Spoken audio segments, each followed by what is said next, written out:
Welcome to another Messenger Minute. Today we're going to be using Inkscape to create gradients. So let's start by drawing a shape, a rectangle.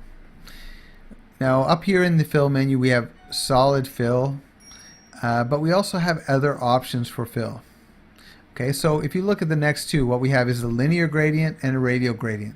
So if we click on this linear gradient tab, what you see is that we now have a solid color gradually changing to a transparent color. So both of these colors are yellow, and if we look along this line, you'll see the transition happens along this blue line. So if we click one of these points, we can actually change the color of this end of the gradient. If we click on the other, I can adjust the color of the other end. But unfortunately what you see here is that we have a solid red, a little bit of green in there, and then completely transparent.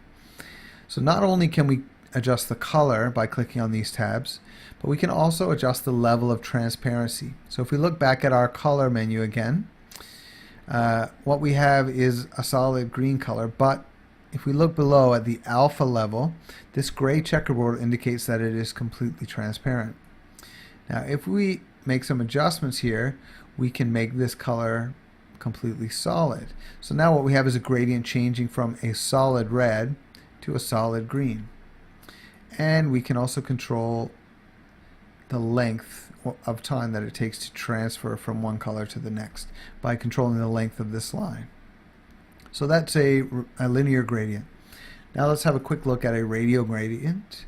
So we create another object. This time, rather than a linear gradient, we're going to click on the next one, which is a radial gradient.